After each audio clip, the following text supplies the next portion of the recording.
कौन फूलों में रंग भर जाता है, कौन फसल में अनाज पैदा कर देता है, कौन तुम्हारे गर्भ में बच्चों को पैदा कर देता है, कण कण करके उनको रोजाना 9 महीने में पूरा एक इंसान का रूप बना के बाहर दे देता है, कौन करता है? किसी को घड़ते हुए देखा, किसी को बनाते हुए देखा?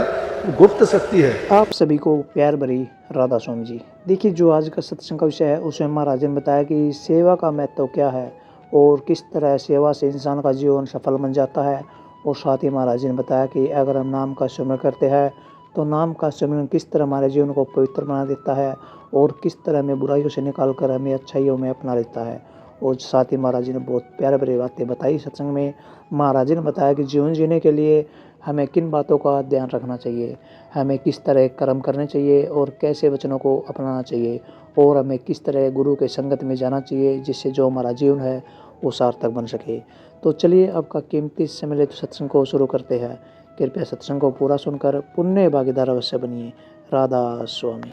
तो सेवा की बात मैं उसकी बहन जी की कह रहा था, फिर मैं वहीं आपको लेके आता हूँ। वो सेवा करती करती सुमन करती है, लेकिन क्या हुआ कि उसके बच्चे का एक्सीडेंट हो गया, दुर्घटना होगी, काफ़ी चोट लगी। दूसरे लोगों को मौका मिल गया। एक दूसरी बहन जो उसके आस पड़ोसन थी कहने लगी, बहन तू क्या गुरु के पास जाती है, तू तो वहाँ सेवा करती है, कहती है मैं सिमरन करती हूँ, भजन करती हूँ, तेरे लड़के का एक्सीडेंट क्यों है? अब ये देखो, ऐसी बात है सत्संगी की, अगर चिड़िया भी मर जाएंगे बोलोगे तेरी चिड़िया क्यों मरी? और संसारियों को चाहे हाथी मर जाओ कोई नाम नहीं लेता क्यों मरा। कहने का मतलब यह है, उनसे आस रखते हैं कि इनका कोई बुरा नहीं होगा, लेकिन इस बात को नहीं समझते। वही सोई जो राम रचि राख्या, परमात्मा ने जो रचना की है वो तो होने वाली चीज तो होके रहेगी, होनी तो होके रहे, अनहोनी ना हो, तुलसी मन मैदान में तान बिछोना सो, होने वाली चीज होके रहेगी, नहीं रोक सकता कोई, क्योंकि प्रारब्ध कर्म का ये परिणाम है। आज भी हम जो हैं वो प्रारब्ध कर्म के कारण। चलो कुछ दिन के बाद में वो कहने लगी, बहन जी आप इस बात को क्या समझो, मैं जाती हूँ मेरे गुरु के पास जाती हूँ, मेरा गुरु तो सबका भला करता है, और क्या पता क्या मौज है, ये भी उस थोड़े से में ही कोई कर्म काट दिया होगा, क्योंकि वो जानती थी। सत्संगों में ये बात सत्संगियों को अच्छी तरह बताई जाती है कि जो हमारे साथ बीतता है वो कर्म काटा जाता है, और कर्म भी किस रूप में, सूली का सूल में काट दिया जाता है। जो 1000 मन हो उसको छटाक भर में भुगतवा दिया जाता है, जो बरसों में काटना हो वो मिनटों में काट दिया जाता है। जन्म जन्मांतरों की मिनटों में बीमारी काट देते हैं, पता नहीं कितने जन्म लेने पड़ते नहीं उसके लिए। चलो कुछ दिन के बाद में वो बेचारी सुमन करती रही कि हे सतगुरु मालिक इसको ठीक करो, जल्दी ठीक करो, एक्सीडेंट था, चोट लगी थी। कुछ दिन के बाद में ठीक हो गई। दोबारा कुछ दिन के बाद देखती है वो अपनी सेवा के काम में फिर जाने लगी। सेवा करती रही, सेवा करती है, सिमरन करती है, सत्संग सुनती है, और उसका मन सत्संग में लगता भी है, क्योंकि सत्संग नियोटियों की ओट है, बेसहारों का सहारा है, दुर्बलों की ताकत है, गरीबों की धन दौलत है, भूखों का वो भंडार है, सब कुछ है सत्संग। सत्संग को समझने वाला होना चाहिए। जो नहीं समझता उसके लिए तो भीख मांगते फिर दुनिया फिरती है, नहीं मानते। जो सत्संग में आके मिल जाते हैं उनकी तो ये हालत है, जिस प्रकार से गंदे नाले अगर गंगा में जितने भी पड़ जाते हैं और उस गंगा के में पड़े हुए पानी को गंगा जल बांध के लोग लेके जाते हैं, पवित्र है। इसी प्रकार से सत्संग में दुष्ट, अपवित्र, पापी, नीच कैसा भी आदमी क्यों ना आ जाए, उसके दुष्ट कर्मों को छुटा के इतना पाक साफ और पवित्र बना देते हैं जैसे गंगा जल। कर्म से निवृत्ति दिला देता है सत्संग। सत्संग नाम सच्चाई का है, प्रभु का नाम है, प्रभु पवित्र है, सत्य है, नित्य है, और उस नित्य सत्य और पवित्र का जब संग कर लिया तो उसका असर हमें भी यूं का त्यों आता है। चलो होनी थी परमात्मा की। कुछ दिन के बाद में क्या होता है, लड़का फिर छत से गिर गया, फिर टांग टूट गई उसकी दोबारा से। बोली बहन कोई बात थोड़ी हुई, क्या जो सत्संग में क्या लाभ मिलता है, अपने बच्चों को तो संभाल नहीं सकती, पहले इसकी दुर्घटना होगी, आज इसकी टांग टूट गई, तुम गुरु घर में जाती है, कहती है मैं सिमरन करती हूँ, नाम लेती हूँ, सेवा करती हूँ। ऐसी सेवा नाम सतगुरु के पास जाने का क्या फ़ायदा जब तेरे ऐसे छोटे मोटे काम नहीं करते। बोली बहन जी ये कहने की ज़रूरत नहीं, मेरा कर्म तो हमें ही भोगना है, लेकिन सतगुरु ने जो हमारे लिए किया है वो हम जानते हैं। सतगुरु ने हमारे जन्म जन्मांतर के कर्म काटने का तरीका बताया है। 84 में जो आवागमन का चक्कर है उसको छूटने का रास्ता दे रखा है, और उसके लिए हम प्रयत्नशील हैं। उसके लिए हम काम करते हैं, हम नहीं डरते इन चीज़ों से। मालिक जो करता है अच्छा करता है, इसमें भी क्या पता उनका क्या भला है इस लड़के के लिए। टांग को उसने बंधवाया, ठीक हुई, कुछ दिन के बाद में टांग उसकी ठीक हो जाती है, लेकिन वो उस काम से नहीं लगी। सेवा के काम में नित्य प्रति ऐसे ही जाती रही, अपना सिमरन भजन ऐसे ही करती रही। अब कुछ दिन के बाद में क्या होता है, तिवारा फिर उसकी दुर्घटना हुई। और तिवारा हुई तो उस औरत ने तो पता नहीं क्या क्या कहना शुरू कर दिया। बोली, बहन मेरा तेरे पास आना जाना है क्या, तो मैं किसी गुरु के पास नहीं जाती, मैं तो अपने और जिन लोगों से कोई काम होता है वहाँ चली जाती हूँ, लेकिन तू तो सेवा में इतनी वो है, तल्लीन है, कहती है मैं संगत की सेवा करती हूँ, भजन करती हूँ, क्या काम आती है सेवा तुम्हारे, क्या फायदा हुआ? बोल, तेरा बार बार तो इस लड़के की यह हालत ले दे के, एक तेरा लड़का है तो अपने लड़के को नहीं बचा सकती, तेरा सेवा भजन इसके काम नहीं आया, तेरा कहाँ काम आएगा? बोली, बहन जी जो कुछ है वो ठीक है, वो मैं जानती हूँ कि मेरे साथ जो हो रहा है, मेरा सतगुरु मेरे लिए क्या करता है वो मुझे पता है। आपको इस चीज़ की परवाह करने की ज़रूरत नहीं, आप अपना काम करो और मुझे नसीहत ना दो। मैं कोई गलत काम नहीं करती, गलत जगह नहीं जाती, और ना ही गुरु जो है कोई गलत चीज़ हमें बताते हैं। वो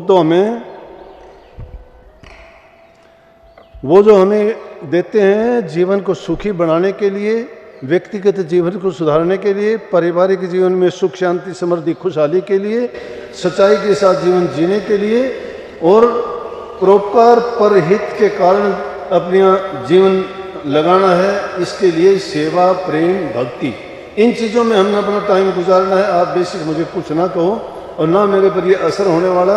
मैं अपने गुरु के पास जाती हूँ, सत्संग में जाती हूँ, सिमरन करती हूँ, सेवा करती हूँ, मुझे जो आत्मिक आनंद मिलता है वो और किसी चीज़ में नहीं मिलता। मुझे नहीं चाहिए संसार के पदार्थ। बोली, कल एक बात मेरी मान ले कि तेरे इस लड़के की कुंडली दे दे, मैं मेरे गुरु से दिखा के लेके आती हूँ। उसने उठा के पकड़ा दी कि लेके चली जा। वो उसकी कुंडली लेके जाती है। उसका गुरु था ज्योतिष के जानने वाला, कुंडली बनाने वाला। उसने कुंडली देख के कहने लगी, मेरी एक सहेली है और उसका लड़का बार बार उसको तकलीफ होती है, दिक्कत होती है, और वो आप ये बताओ इसको क्या है, इस लड़के का क्या भविष्य है, क्यों होता है ऐसा बार बार। उन्हें कुंडली देख के बोला कि आप तो गलत दिखा रहे हो मुझे कुंडली। बोला कि क्यों? बोले, ये लड़का तो मरे बहुत दिन हो गए, इसको तो बहुत साल हो चुके हैं मरे हुए, आप किसकी मरे हुए को क्यों दिखाते? नहीं, मरा नहीं, जिंदा है ये। बोला, नहीं ये जिंदा रह ही नहीं सकता। बोला, क्यों? बोला कि इसके साथ तो 3 ऐसी घटनाएं हुई हैं। बोला, बहन जी कोई शक्ति और कोई ताकत है जो उसको बचाए हुए है, नहीं इसको तो मरे बहुत साल हो चुके हैं।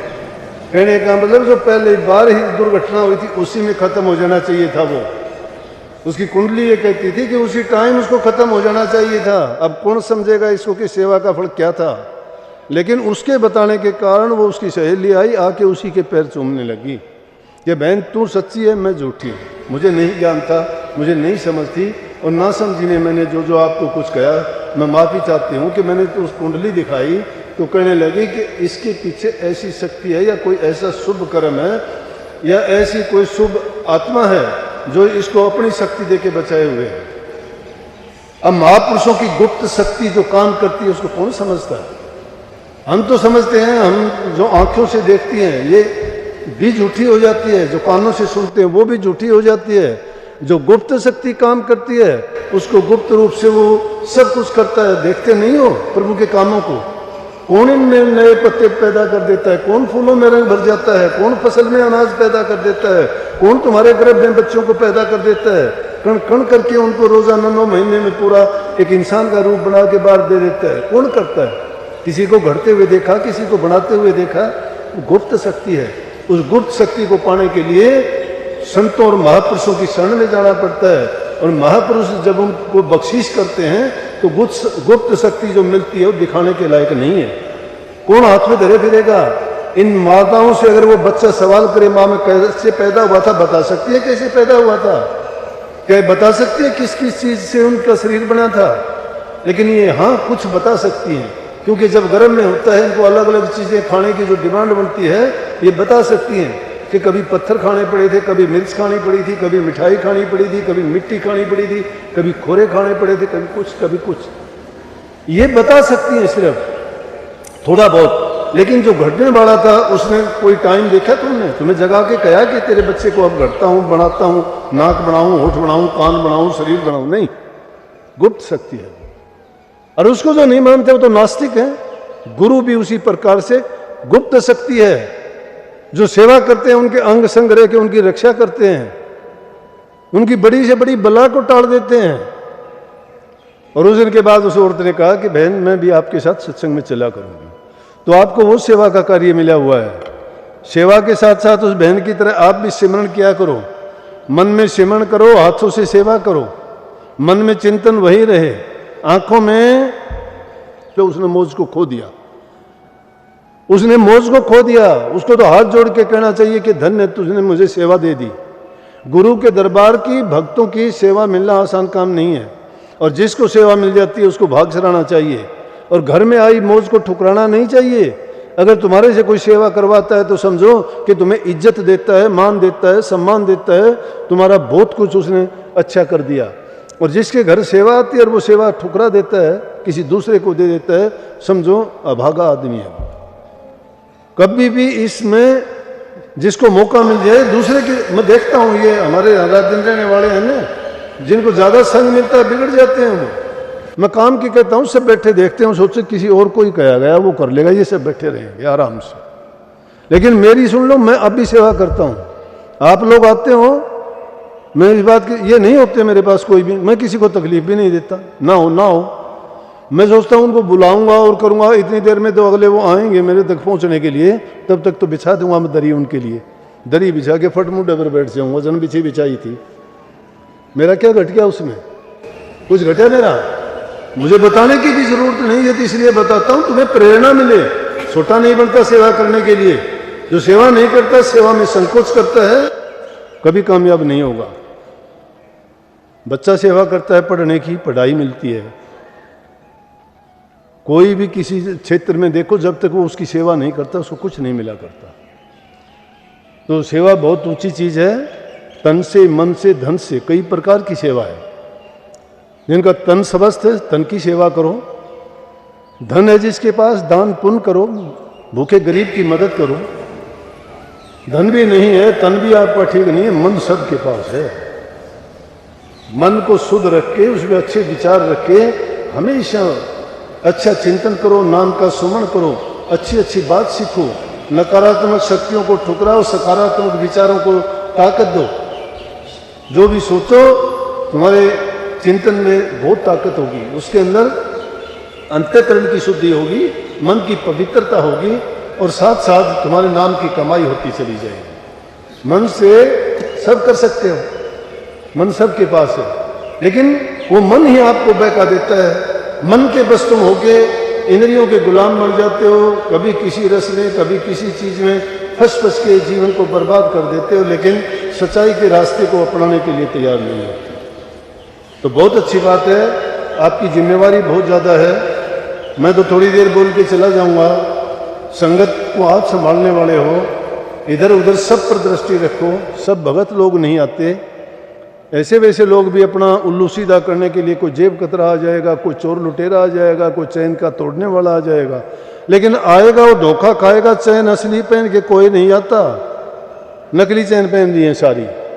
तो क्यों खामा, अगर वो तोड़ता पकड़ा गया तो वो चैन भी नकली होगी और उसकी बेइज्जती भी होगी। तो इसलिए अगर तो पहन के नहीं आया, कोई पहन के आया तो भी नकली होगी। तो ना कोशिश करियो कोई ऐसा भाई आया हो तो, लेकिन सब अगर आप ध्यान करोगे और आपको ऐसा वैसा नजर आए तो आप जो मुख्य सेवक हैं, अपने जत्थेदार हैं, उनको बताओ कि हमें शक लगता है। कोई भी ऐसा आदमी आपके अंदर ना घुसने पाए।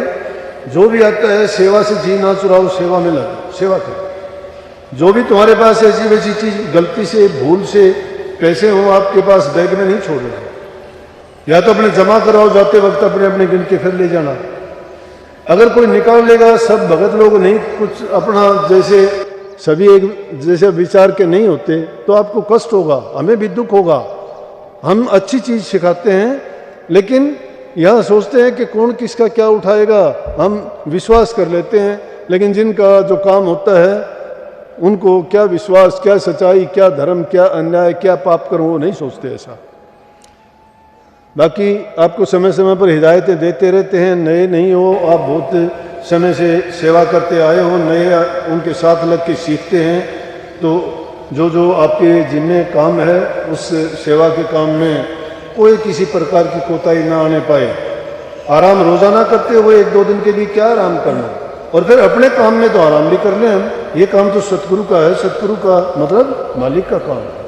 जो मालिक का काम है उसमें क्यों हम लापरवाही करें, और उसमें लापरवाही करेंगे तो ये हमारी फिर तो गलती है, भूल है, तो भूल की तो सज़ा मिलती है, ये हमें भूल नहीं करनी चाहिए। तो इसलिए खूब जी लगा के सेवा करो, प्यार से करो। आपको प्रेमी कहते हैं, सेवादार कहते हैं, आपसे आशाएं हैं कि आप उनकी मदद करोगे, अच्छा करोगे। जिस किसी को भी दुख तकलीफ में देखते हो उसकी मदद करो, वो सेवा है। सेवा का मतलब ये नहीं कभी ये सोचते हो कि मेरा तो ये काम है, मैं वो काम क्यों करूं। नहीं, जैसा भी तुम्हें जहाँ भी ऐसा दिखाई देता है कि हाँ करने की जरूरत है, उसी में लग जाओ, करो।